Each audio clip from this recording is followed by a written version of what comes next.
Thanks for listening to the Mornings with Carmen LaBerge podcast, made available thanks to support from listeners just like you. Your daily encouragement that God has the world in the hollow of his hand. This is Mornings with Carmen LaBerge on Faith Radio. If we're gonna fly, we fly like eagles, arms out wide. If we're gonna fear, we fear no evil. We will rise. By your power, we will go. By your spirit, we are bold. If we're gonna stand, we stand as giants. If we're gonna walk, we walk as lions. Good morning, good morning, good morning. It's Friday morning. You are listening to... What are we? We're doing Mornings with Carmen. I've been doing the Faith Radio fundraiser all week, so I was also almost going to say, welcome to the, but it's not, it's over. It's over. The fundraiser's over. You can still give. We appreciate every person who came forward with their best gift to Faith Radio. I'm Carmen LaBerge. You're listening to Mornings with Carmen. Paul Perot is here. Good morning, sir. Good morning. Super fun week. Thank you again so very much to each person who came forward. More than 1,360 people responded to just in these last few days to the invitation to sow financially into the ministry. So thank you. And maybe you are, the only time that you ever listen is Friday morning, and only to this hour. And so you're saying to yourself, well, I missed out. I didn't get a chance. Oh no, you always have an opportunity. The difference is that when we're really focused on making the fundraising appeal, we have these wonderful students from the University of Northwestern St. Paul in a call center. They're off doing class today. That's not happening. So you can always text the word give to 877-933-2484, and you can always give online at myfaithradio.com. It's just that during the fundraiser, it's kind of fun because you can actually call, which today, if you call... No one is. I don't think anyone's going to. Well, you can press answer. a certain number and you can talk to an operator, but it's not as much fun. So just go ahead and give. If you missed out on giving during the fundraiser, you can still give. It's listener supported ministry, and so obviously our needs are ongoing. And whenever you give, it's deeply, deeply appreciated. But you don't get to maybe hear your name on air. I think that's part of the fun, too. So there you go. 877-933-2484. But you're going to want to use that as the text line today. And lots of you jumping in on the text line this morning. So thank you to each person who's just texted all kinds of things already today. I love that. I love that engagement. So Jessica, yes, too much oversharing on social media. I see that.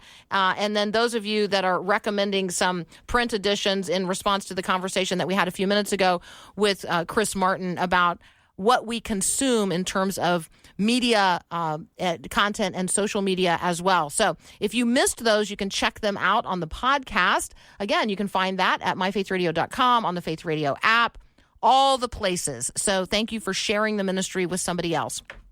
I stayed up late last night because my friend Rosie asked me to go to a movie. So I got to see Unsung Hero last night. Thank you to the Smallbone family for their generous contribution that resulted in my being able to go see a movie for free. How fun is that?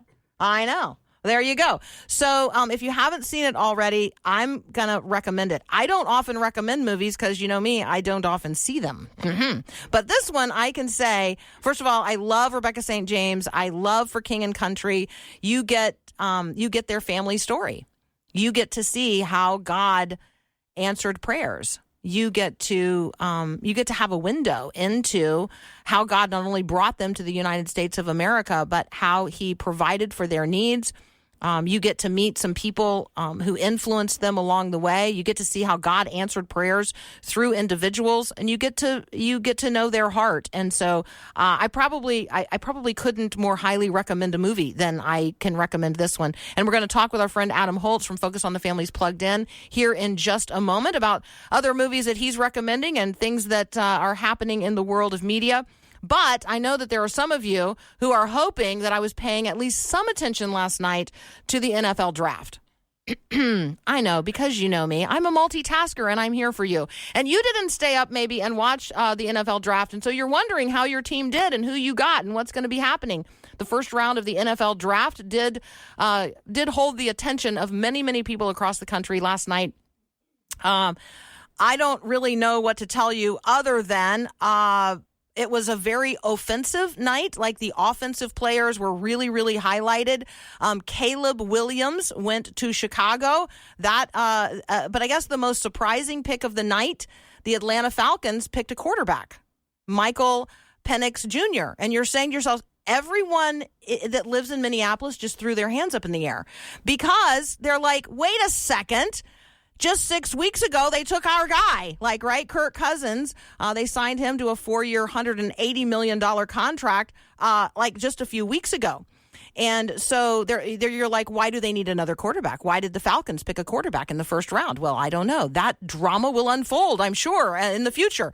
But that does bring us to the team that at least some of you are interested in, and that is the Minnesota Vikings. They drafted Michigan quarterback J.J. McCarthy. And so, I don't know, you might be jumping up and down because you're a football fan. But here's what I want to ask you as a Christian. This very, very high-profile young man, this young man who is going to have the attention and therefore the influence in the lives of tens of thousands of fans. What's his worldview? What's his faith perspective? I mean, you might be interested in wearing whatever his Vikings jersey is going to be, but is he wearing the Jesus jersey?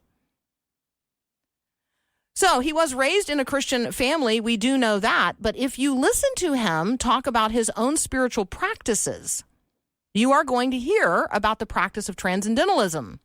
You are going to hear him talk about Hindu breathing practices. You are going to hear him talk about radiating positive energy. You are going to hear him talk about channeling. So, however you feel about football, however excited you might be that, you've got a guy on your team that might be a really great football player, I want you to weigh the influence that these individuals have and the influence that extends so far beyond the gridiron. Just because some guy got drafted first, or maybe in Brock Purdy's case, the guy that got drafted last, what kind of influence they have on the field makes some difference. But they also have influence on the way that we think and the patterns that we adopt. Do we want our kids following the patterns of a young man who's talking about transcendentalism, Hindu breathing practices, radiating positive energy, and channeling? You're going to have to be prepared to have those conversations with your kids and maybe with your friends. These are men who have profound influence. We cheer them on from the sidelines. How are they influencing us? Not only here, but for eternity. Saul went from breathing threats against the church to becoming Paul, the greatest missionary the church has ever known. And so people can change. And in some cases, we might be wanting to be praying for a heart change, even for those who seem right now like they are at the very top of their game. We're going to talk with our friend Adam Holz up next from Focus on the Family's Plugged In. We're going to spend some time talking about how entertainment shapes our beliefs. How does who you cheer for and what you cheer for shape your beliefs? How are you being shaped by the media you consume? That's up next here on Mornings with Carmen.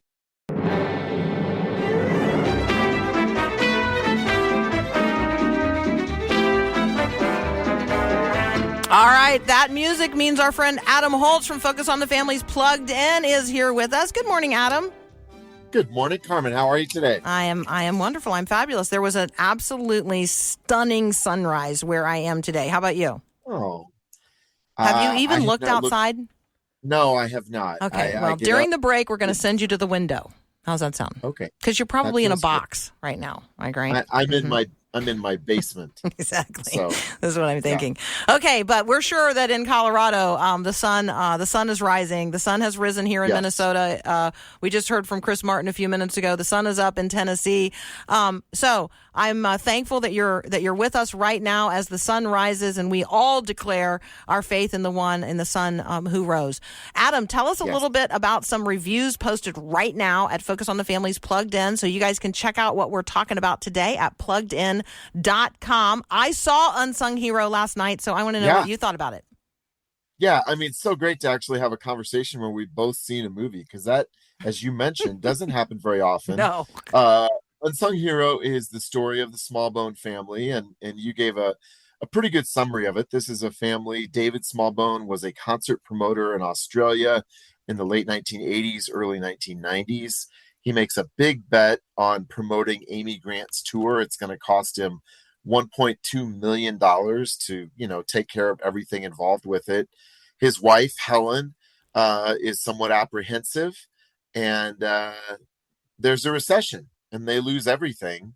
And then they move to Nashville, really because that's where the epicenter of the Christian music industry is. And it's the story of what happens next. And it's the kind of story that, if it didn't happen, like if this was a Christian movie that was just made up, we would have all been like, "Wow!" Oh, come but on! because it is a true story, we love it. But it's true. I Exactly. know. It's Well, amazing. I'm going to tell you a couple of things in particular that I love about this movie. It really is sort of a slow movement toward David promoting his daughter, Rebecca. He does so reluctantly because he knows that the Christian music industry is, as he describes it, it's an unforgiving, self-focused industry. And I thought one of the things that's interesting about this is, if you love Christian music, and I do, and a lot of other people do, it's not a very flattering portrait of the Christian music industry at any level. And that's not to say that good things can't come from it, but I think he reminds us this is a business, and the business is concerned with making money, even as we try to do ministry. So I was a little bit surprised at that. It felt like, wow, that is pretty harsh. And similarly harsh in a different way, we see David, who fails, over and over and over again. They just run into a brick wall trying to promote Rebecca. And he sinks into what I have to characterize as a deep depression. And there's this montage of him.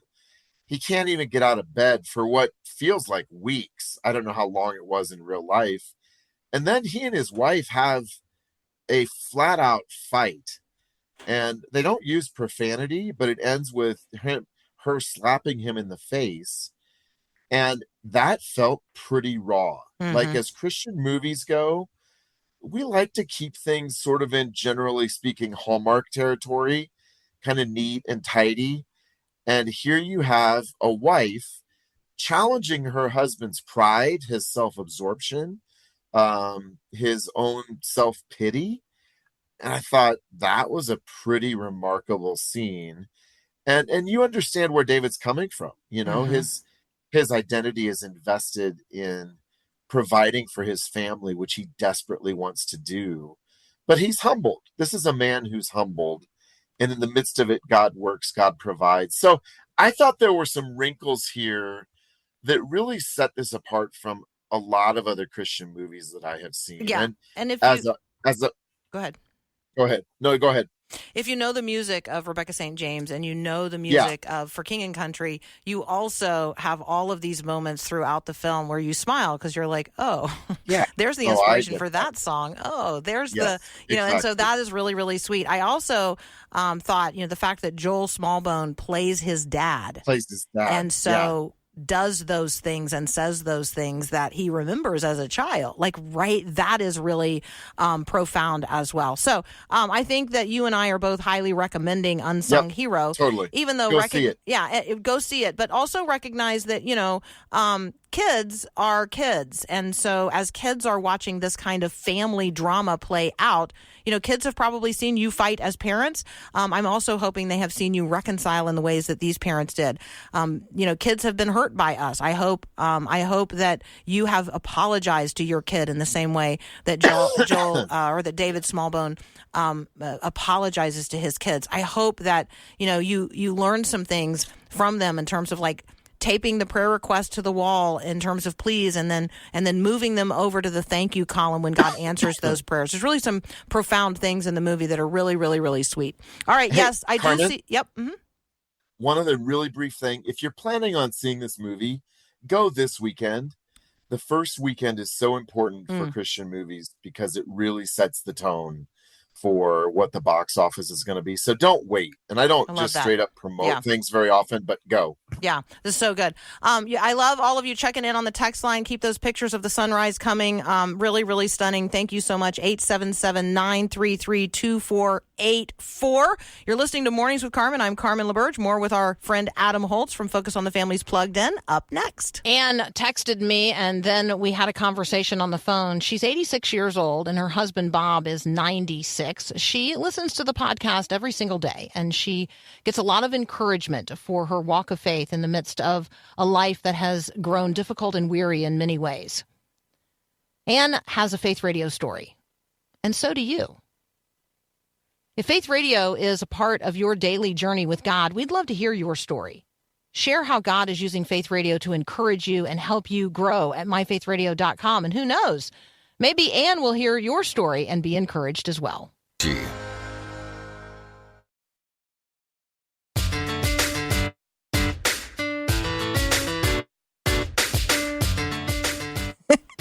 I'm Carmen LaBerge. It is Friday, the 26th of April, if nobody told you that yet. God loves you, in case nobody told you that yet. This is Mornings with Carmen on the Faith Radio Network. We are here with our friend Adam Holz from Focus on the Family's Plugged In. You can check out what we're talking about at pluggedin.com. Adam, we got all kinds of things that we could unpack together. Let's reflect a little bit on what you guys talked about in a recent episode of the Plugged In Show, how entertainment shapes our beliefs. Can you just lead us into this conversation? Yeah, absolutely. We often will touch on how entertainment might affect our behavior. And one example of that is, what is the effect of violent video games on kids? And there's tons of research that shows that it impacts empathy and aggression. But I think we need to push a level deeper. And this is really what we do at Plugged In when we talk about worldview, is recognizing that the stories that we connect with, those stories have the ability to change what we believe, or to maybe subtly deflect or influence what we believe. And I'm going to give an example that maybe I've used before, but I think it's a telling example. In 2012, when he was then vice president, Joe Biden said he felt like the show Will and Grace, and I'm paraphrasing, but you can find this quote, Will and Grace did more to change the dialogue and the acceptance and to promote the acceptance of homosexuality in our culture than any other factor. And I think he's right about that. I think he's right about that.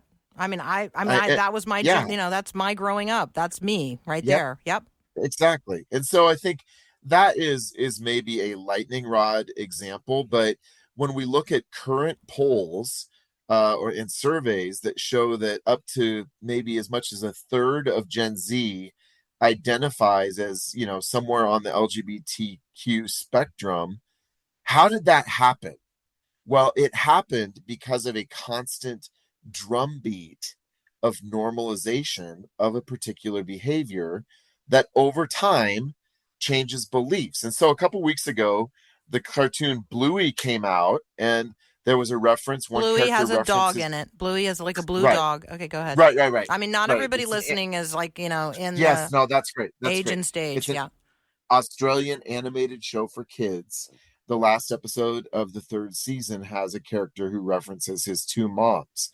Now, you could say, which, just for the record, you can't make a dog with two girls.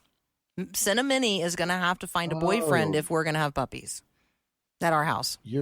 She's a Jack Russell. I mean, no, she's not. She's a rat terrier, and she would like to meet a nice Jack Russell because we would like jack rats. Anyway, there you go. But I happen to know that Bluey does not have two moms. No, Bluey does not. I live on a farm. Character. People should live on farms. There you go. Go ahead. Sorry, I interrupt. No, but I mean, we've had an ongoing conversation about how much do we make of one line of dialogue that if you're not paying attention, you could miss. And on one hand, you say, oh, it's not that big a deal. But I think even that minimization shows that, no, it is a big deal, because here we have yet another high profile example of normalizing that behavior and that set of beliefs. And that's just one example. You could be against euthanasia and watch the movie $1 Million Baby, in which Clint Eastwood plays Hilary Swank's coach as a boxer. She ends up as a quadriplegic. The movie is about her begging him to pull the plug on her because she can't stand to live now being a quadriplegic after being an athlete. And he does. It makes a very emotional argument. And that's one of the ways that entertainment works on us, right? It can make an emotional argument that can challenge our core beliefs sometimes, and we don't even realize it's happening. And with comedy is even more disarming because when we're laughing, oftentimes we're not thinking critically. So those are some of the things that we talked about on this episode of the Plugged In Show that you referenced. It's just, the reality is that entertainment, week in and week out, it shapes our beliefs. There's a new Taylor Swift album out with 31 songs. Our review will be up later today.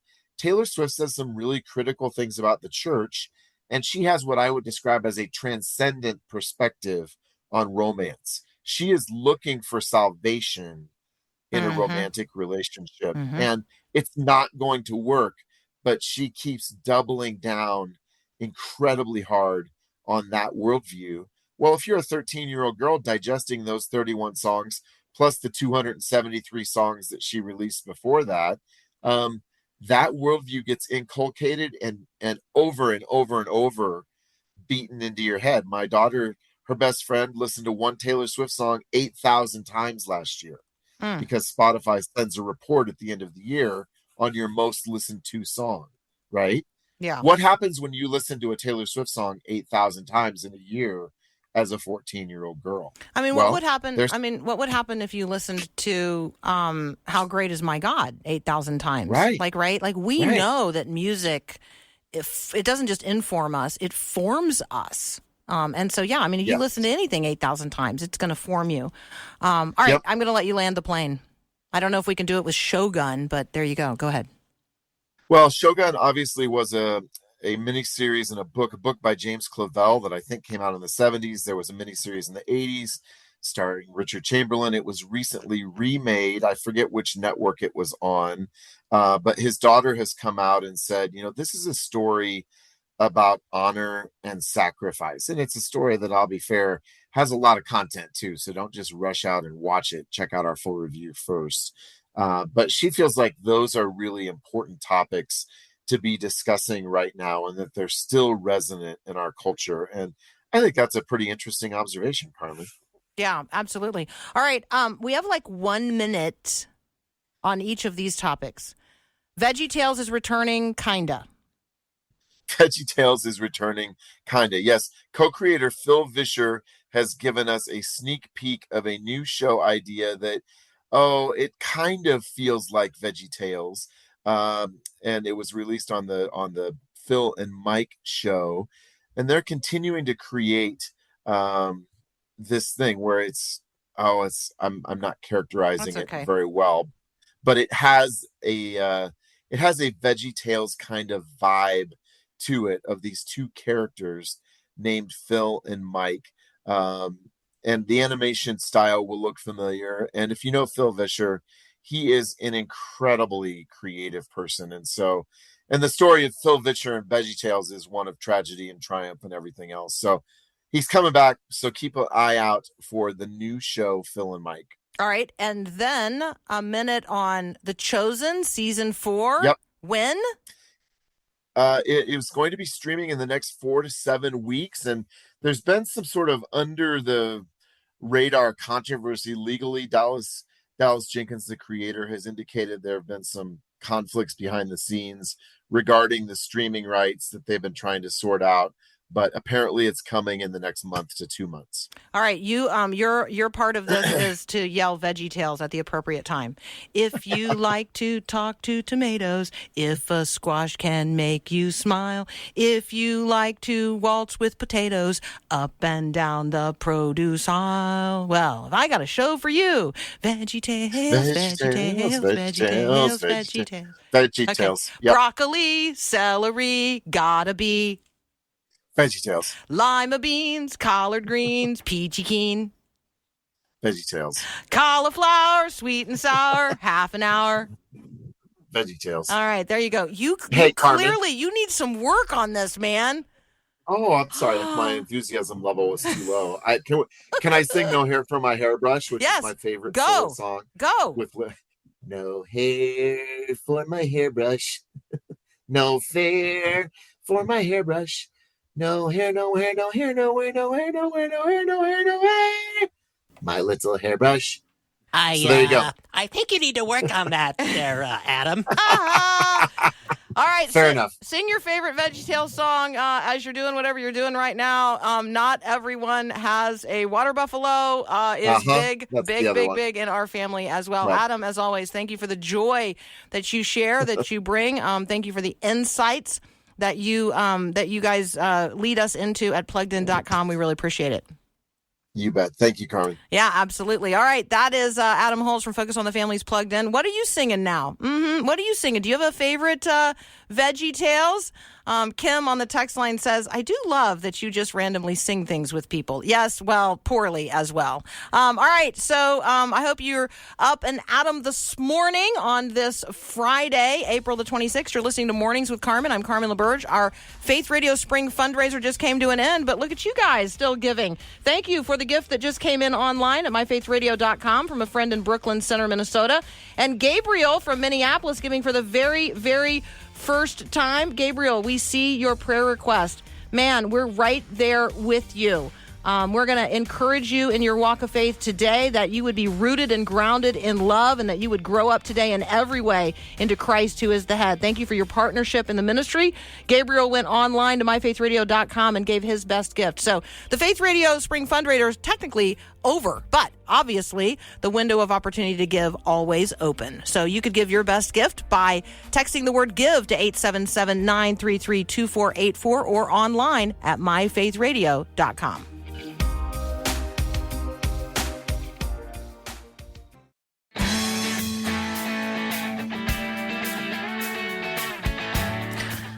All right, Michael Austin does not know that he is on today because he is a Kansas City Chiefs fan, but I am counting on the fact that he knows what happened in the NFL draft. He's really joining us to talk with us about humility and rediscovering the way of love and life in Christ. But you feel like on the day after the first round of the NFL draft, when you've got a person who you know is a fan of a particular team, it's rude not to ask. So, Michael Austin, welcome to Mornings with Carmen. Thank you very much. Do you know, do you care what happened in the draft? And if so, who did the Chiefs get?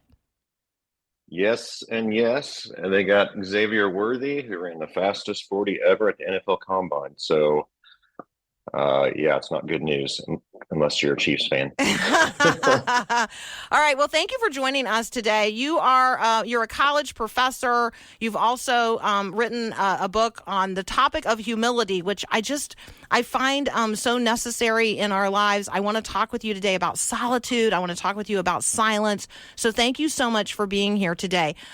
Let's start here. Like, we've really lost our way. When you say that we need to rediscover the way of love and life in Christ, that suggests that we've really lost our way. Can you just start us off there? Yeah, you bet. And I think when I've thought about this, some of it's just the same old stuff that's been, human temptations for thousands of years, like whether it's the Old Testament or the ancient Greek philosophers, power, pleasure, and wealth are those three big temptations for us. And then I think in the United States, and of course, it's not an original thought, but I think a lot of us have lost our way. We put, second things first, whether it's, politics or those things I mentioned, and that character matters. Character is at the heart of being a follower of Jesus and, follower of the way, as the book of Acts talks about it. So, yeah, those are some of the things that motivated me to think, well, what can help us return more fully into it? So when you talk about rediscovering the way of love and life of Christ, you point us to some folks who, have walked in that way, that we might follow their lead. You reflect on Dietrich Bonhoeffer and his reflections on solitude. Can you talk about, maybe drawing us into a conversation on the topic of humility through some of these side doors, like solitude?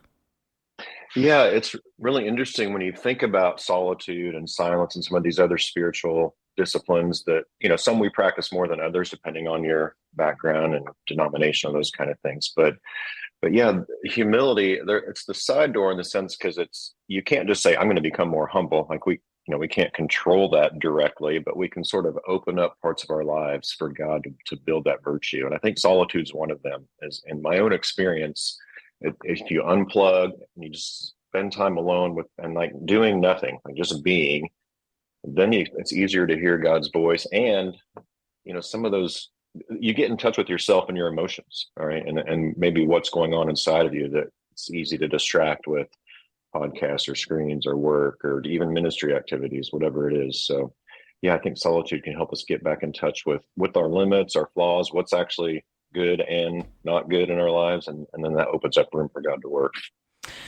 So, Michael, I'm a person who really likes to be alone. Like really, really likes to be alone. Yeah. I mean, yeah. But I do know other people who they dread it. They will do anything to avoid being alone. Can you talk about both of those as places from which, as Christians, it's imperative that those of us who love being alone, it's imperative that we actually seek out and participate in community. And then for people who avoid being alone at all costs, that's saying something as well. Yeah, this is this quote that really stuck with me from Bonhoeffer. He says, I pulled it up here, whoever cannot be alone should beware of community, and whoever cannot stand being in community should beware of being alone.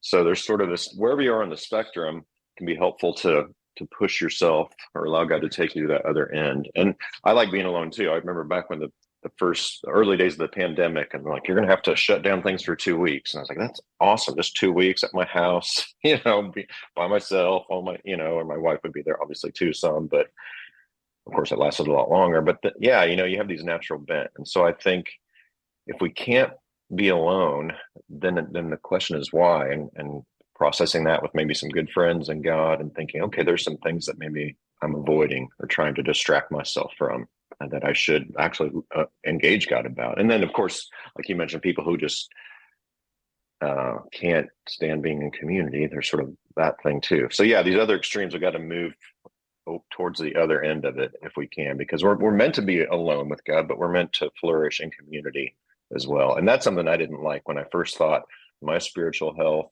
depends on other people. There's a humility that comes from that, because you realize I can't do it on my own, but I don't want to depend on other people in that way. You just kind of have that me and God mentality is all that I need, but that's not the way we're built.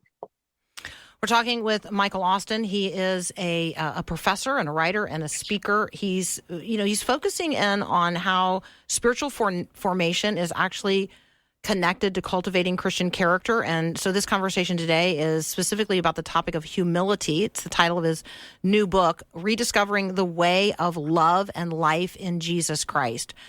Humility, maybe, Michael, is something that we know is a good thing because it's so Jesus-y. But in the culture today, maybe humility is not something that is highly valued and prized. Can you talk about that? Valuing something because it is the way of Christ, even though the world doesn't value it? Yeah, that can be really difficult. And it's, when you just actually look at Christ himself, that's where I started back. I started thinking and writing about this in 2008, and he was humble, and he didn't, the things that we want, that we're pushed towards, there was the same thing then. I'm sure people still liked power and attention and good PR. And Jesus just didn't care about that. He flouted those things, the expectations of the culture and spending time with the people on the margins. So I think we feel like, if we want a platform, we want people to listen to us, we want our thoughts to get out there, and just realizing that may not be what God wants. Like, maybe our world is supposed to be smaller than we think it should be. Maybe what matters more are the people in my home and in my community and in my church, because that's where God physically planted me. And there's a humility to that, because that should be enough. And in a culture where it's about noise, about kind of being brash and getting attention, that's very countercultural to not need that or not even seek it. So you probably don't listen to the show every day, and you probably weren't listening at the very beginning of January, so you don't know that my word for the year is small. I have been in a season walking with a very small handful of women, but walking in the season of solitude and silence, seeking, Sabbath rest before the Lord, and like intentionally encouraging one another in that. And so this year, my word is small, and it absolutely resonates with all the things that you just said. Like my own home, who's in my own home, who's in my own family, who's on my street, who's in my local church, because I obviously get to have conversations every day with a very, very big world, with a lot of people, but every single one of those conversations is with an individual.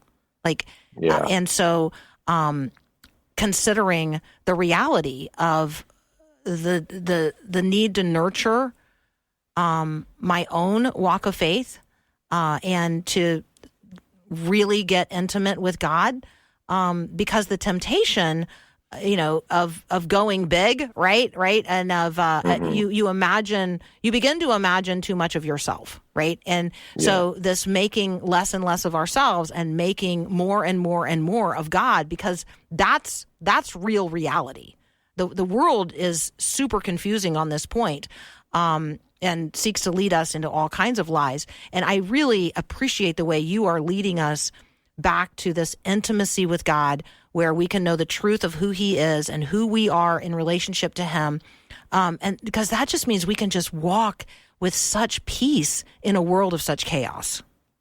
Yeah, and there's such a freedom to that. I don't need to manage my reputation, or someone like people like you in media, or Christian leaders, or people who write for a more general audience like me. There's that extra temptation of it's got to be big, and of course it's ironic writing a book on humility. I'm thinking, man, I hope this book I hope a million people read this book. Yeah, yeah, absolutely. And so I had to come to a place with God. It was like I worked hard on this. I believe this can be helpful, and if it's 500 people that buy it and read it, or 500,000, to be okay with that, and I really am. I mean, it took a while to get there, but it's just funny in that process. I write a book on it, and then, oh wait, humility means kind of not worrying about that in this context either. So, yeah, it's a temptation for all of us, I think.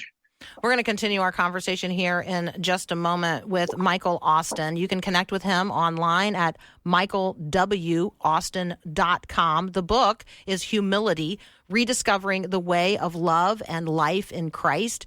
If you know that you need some help getting alone with God, being encouraged in solitude and silence, and you want to learn some very practical practices related to that, this is a wonderful, wonderful tool that God has given us through the pen of Michael Austin, and I just want you to avail yourself of it. So check it out, Humility, Rediscovering the Way of Love and Life in Christ. We're going to continue our conversation in just a moment. I'm going to try to find how many copies of things that Bonhoeffer wrote have actually been read, because I'm betting that it wasn't a million during his lifetime. So yeah, I'm going to do that research during this very, very brief break. You're listening to Mornings with Carmen. Hey, I really like it that you listen whenever you want, wherever you are, at all times of the day and night. That is so cool. So thank you so very much for all the ways in which you support this ministry with your prayers and words of encouragement. Right now,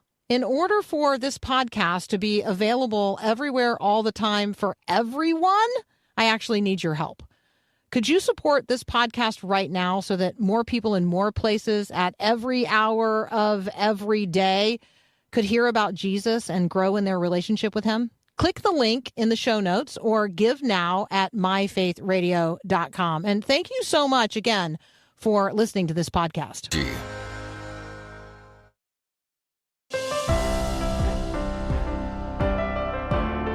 How do you feel about being alone? How do you feel about being alone?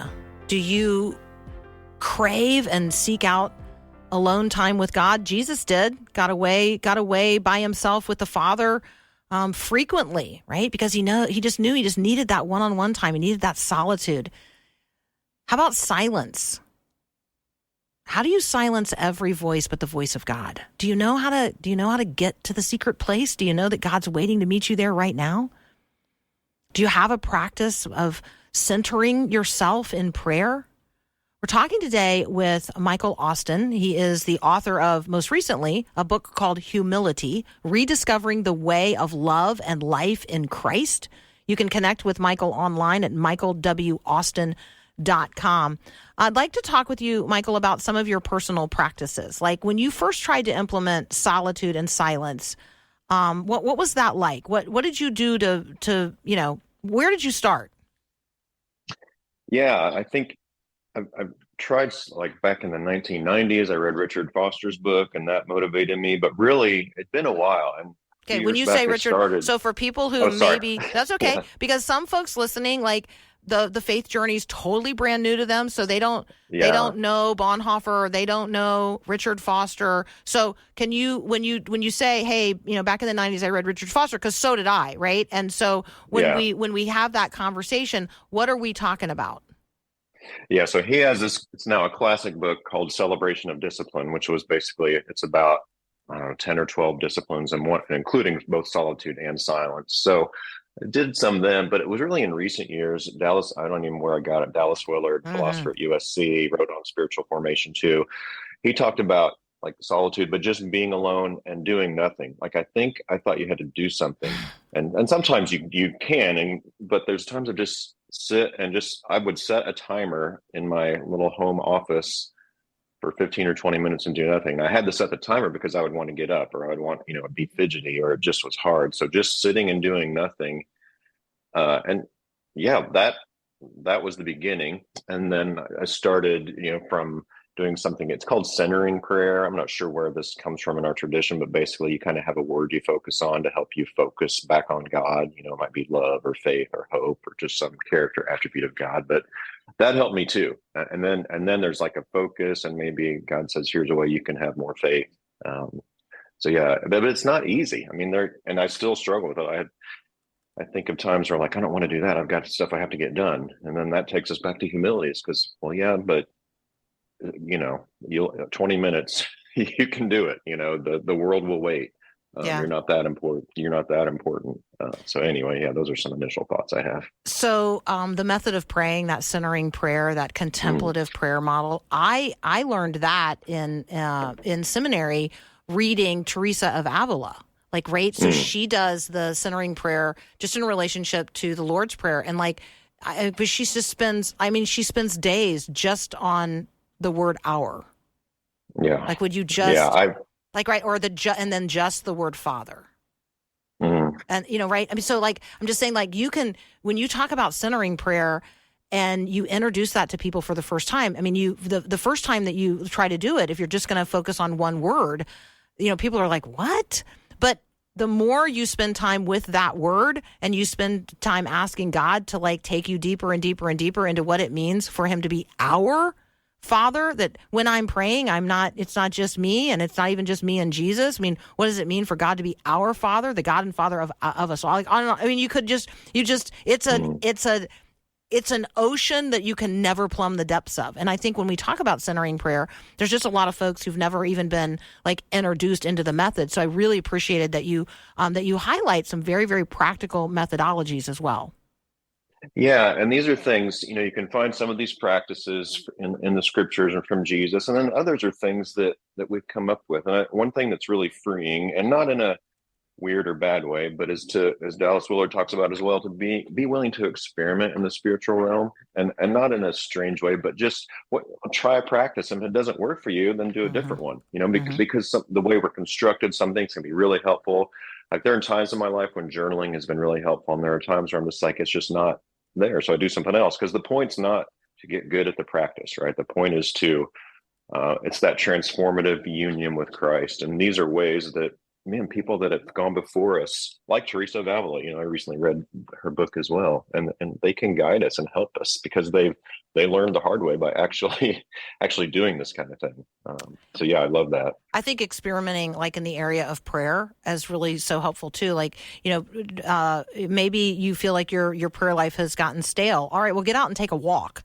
And walk around and pray for everything that you see and every person along the way, and then imagine that you've got a quiver full of arrows, and target those prayers and shoot them in particular directions at particular people. There's all kinds of prayer practices that you can enter into, and and write your prayers down. Use the Psalms and make them your own. Pray the prayers of Jesus and Paul, and there's so many prayer practices that you can enter into. If you feel like you've reached a place of staleness, then experiment. Like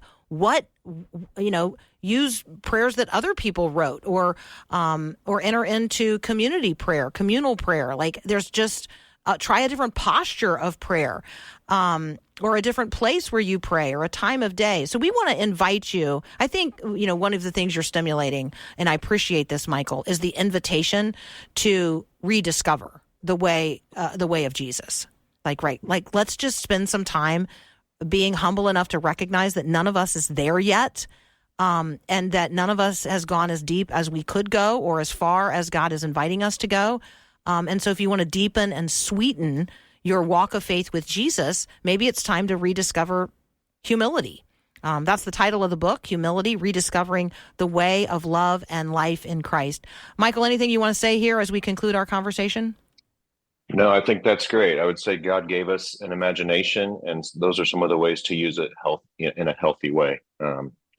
That's so good. Hey, I know you guys want to connect with Michael now, so you can do that at Michael W. Austin, like the city, Michael W. Austin, or like Michael. Yeah, that'd be good. I was going to say like Michael W. Smith, but there you go. MichaelWAustin.com. Check out his book, Humility, Rediscovering the Way of Love and Life in Christ. What a pleasure to have you with us. Thank you so much. Thank you. I appreciate it. Yeah, absolutely. All right, friends, as we turn toward the world that God so loves, I know a lot of you are already out there doing what you're going to be doing today. So if you're plowing a field, or if you're walking into a classroom, if you're about to, take care of that hospice patient, maybe you are headed into a boardroom, or, just whatever it is that's happening in your world today, go with Jesus. Right? He's already there. He's gone before you. But be sure that before you walk into the world that God so loves, you know that you're doing so as a representative, representing Christ to others. So let the mind of Christ be in you. Let him captivate and capture your thoughts today. Cultivate the mind of Christ on the matters that are before you today. Do your work as unto the Lord. It's Friday. Let's finish well for those of us who have a 5-day work week. And for those of you who are going to be working over the weekend, do everything as unto the Lord. What a wonderful week together. For those of you who participated in the Faith Radio Spring fundraiser, for those of you who prayed for us throughout the fundraiser, God is so, so good. Thank you so much. We just had a friend check in from Westerville, Ohio, a $2,000 gift online at myfaithradio.com. We are absolutely praying for you and your family. I see your prayer request. God is with you and for you. And as you are clinging to him, may you find him ever, ever faithful. Thank you to Lisa in Hugo, Minnesota, for checking in as well online with your gift. The Faith Radio fundraiser is technically over, but, I see the outpouring of your love and giving. So thank you so very much. Check out what's happening online and avail yourself of the resources available at myfaithradio.com. Have a great weekend, and God bless.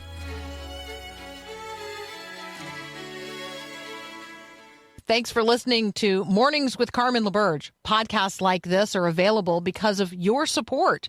If it's important to you to hear things that encourage your faith, click the link in the show notes to give now. And thanks.